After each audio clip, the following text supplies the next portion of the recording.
Welcome everyone in this new video on Figma. Today we are going to observe the first functionalities of our work area.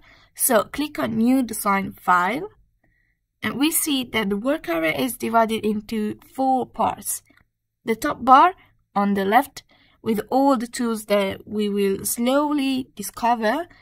The left panel where are ordered all the elements that we are going to insert, and it is divided into layers and assets.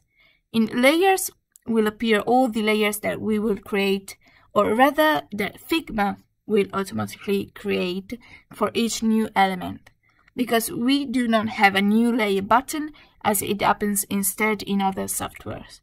Second part is this central grid page, which is basically our whole workspace, and instead the right panel is also divided into 2 design and prototype. In design will automatically appear all the properties and options for modifying any element that we create and select, while prototype is about the more complex part of dynamic interactions between elements, and so we'll look at that in a little bit of class. Now let's start looking at the items that are in top bar here in the left corner. So first icon that we see is the Figma logo, which is our main menu, basically the very classic software menu that gives the basic options like redo and undo, then back and forth in the timeline of our actions, which we can then replace with the shortcuts, respectively Ctrl or Command Y, Ctrl Command Z. Beyond that, there are many other items, but these are the same options that we will find step by step. So let's move on now and go specifically with the second icon, consisting of the Move and Scale tools. So the Move tool is nothing but the Select tool. So this pointer and is used to select an element, text, and in short anything. Here I've drawn a rectangle, which we're going to analyze later in all its properties, and with the Move tool I can select it and I can move it. Figma presents, like many other graphic programs, the snap guides, that is the lines that are shown us, the axis of the frame, the distance between objects, and in short they make it much easier for us to align and position. We then see how for each feature we find next to it a letter, which is precisely the keyboard shortcut to move from one tool to another. So if I, for example, now click on any icon above here and then press V on the keyboard, all of a sudden the Move tools will appear. Okay, let's now see instead the Scale feature, how it works. Let's press K or select it from this menu and take the rectangle. If I go up or down with the arrow keys on the keyboard or take the verticals, he will go to me to increase or decrease the size. And another way is from this drop-down menu, we have standard scales. So to shrink, 0.25, 0.50, that would be have the original that we created. So we can decide where to place it, thanks to this little square here that represents the corners and the center points of the area of my starting shape. In contrast, the scales that are 2 times, 3 times, 10 times larger are magnification scales, for example, and even without this scale feature you can shrink or enlarge elements, but we cannot scale with subdivision and multiplication canons. We always use this rectangle and take a vertex. We see that in this way we can change the dimensions, but the proportions between height and width change. It is a very free rectangle. Whereas if we hold Shift in the meantime, the proportion will be maintained. Now let's move on to the second icon, which in turn reveals the Frame, Section, and Slice tools. Frame, that is the frame or table, is one of the basic functionality of Figma, so nothing more than the table within which we are going to make our project. If I want to create a custom frame, it's sufficient exactly as I did before for the rectangle, click on a point in my gray area and drag so that it has the size that I want. Clearly, if I have preset dimensions, I can go to type them from here. If I want a frame of 1200 by 1600, I will go to enter and the values width and height. It's much more convenient though to use all the preset templates that are offered to us. First, we have everything about the interfaces, let's say desktop and mobile, as precisely phone, tablets, and desktop, but actually we can do much more because using Figma just for this functionality is great, but it can also be limited because we can also do slide presentations. We can design the interface for smartwatches and then for printing in A4, A5, A6, letter and tabloid, which is a small journalistic format. Other social media presets for Instagram, Facebook, LinkedIn, Twitter, and Dribble. And finally, in Archive, we find other lesser known or older digital formats, and in Community presets for icons and plugins to share in the community, as we saw in the last lesson.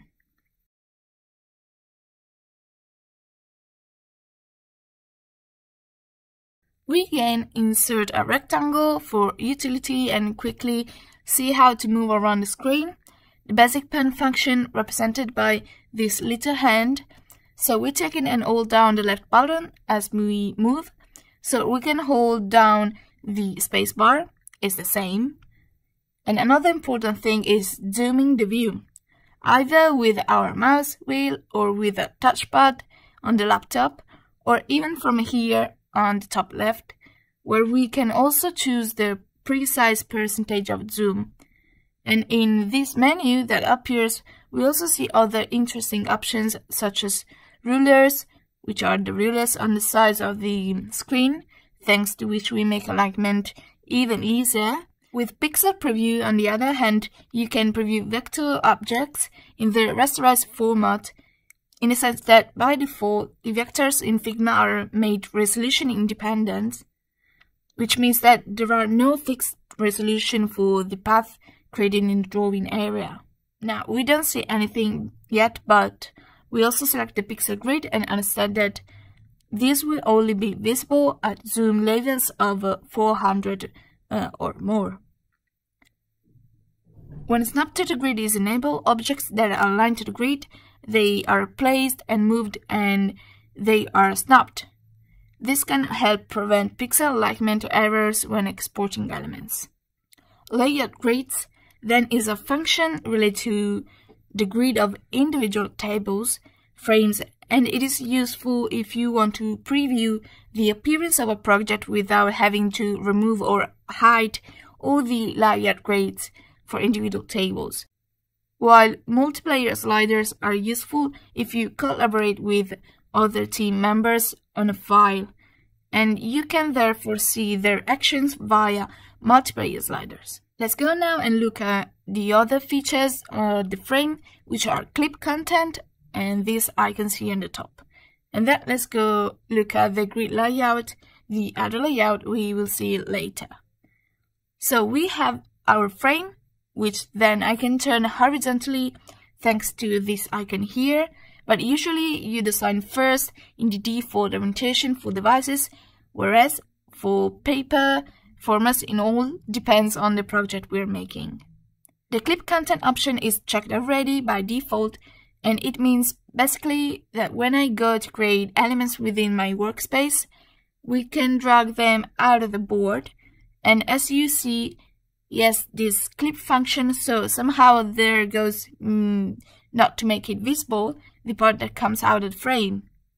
However, actually, as you see from here, from the highlights, from the outline, in short, that you can see that the shape is not cut. It's always there, but you can see a piece. While if I go to uncheck clip content, I will see this shape in full. Finally, we have this function here again on the frame, which is Resize Fit, which basically goes to me to resize the frame whatever its size is to what is the minimum size to all the elements that are in it. Maybe I duplicate my gray rectangle with Ctrl D and place it here, and it goes to me and gets me exactly the minimum edges that match the edges of my rectangles. Now let's move on the layer grid feature, the one that I was mentioning to you earlier. In fact, you see if we turn it on in short and then, however, we want to preview the design without it, just go up here and click on layer grids. So we can change the size of the squares from here, size. The most common use though is not grid but is columns. So typically the columns are 12. Here you can go and decide the color of the columns. Here you go and determine the fill level of the color, and here you can decide the alignment of the column stretch, center, right or left. So here if we have 12 columns and we put stretch, this will distribute in the space in a centered way, and we can change or determine their width, which instead will be defined by the width of these spaces between them, called gutter. So if we increase the gutter, consequently it will decrease the width of the columns. So we have divided the space into 12 parts, considering a right margin for 11 columns because the 12th one doesn't have it. So when it has these columns, I can go and drag my elements on it. If I then select the other options, center, right or left, I see that they are too narrow in this case, so I go and increase the width to 90 pixels. So this size space would be a margin, but that if we want to have the rows and columns together, if I click on more, it will go and create me a new layout layer, and then also a third one with the little squares, and that one or all three, I can go and click the eye, and that way hide them and then show them again when I need them. You click then on the 4 dots and then more on grid styles. It's like I'm saving this layout as a style that we name, for example, style 1. Here we can describe if it has a specific purpose, and then I can use it when always in new documents or tablets. Well, now that we've seen how to create a grid on Figma, let's move on to the second item, that is functionality section. You can then organize our design with labeled sections to group related ideas together. Sections can contain all kinds of layers, including other sections, but they cannot be contained in frames or groups. So to create a section, we click and drag the location of the drawing area where you want to place the section. You can also click and drag a section on the objects you want to wrap, we can say together. Or if we want to add an object within an existing section, just drag it in. And we see that also on the left in the list, the rectangle falls underneath inside the section. We then give the section a title in the drawing area or in the layers panel, so we call it section 1. And let's end this lesson now with the slice option. So I'm going to have a crosshair shaped pointer, and I'm going to select just the area around this rectangle, and the moment I release, I can go and export exactly this section of my frame. Then I do export, and here I'm going to decide what format it should be in: PNG, JPEG, SVG, and PDF. And I do export slice 1. Well, I would say that's it for today. Thank you for watching so far. If you found the video interesting, leave a like and a comment. For any doubt or suggestion, subscribe to the channel, and if you feel like supporting us, you can also join as a supporter to help us create new content every day, and we will see you in the next video.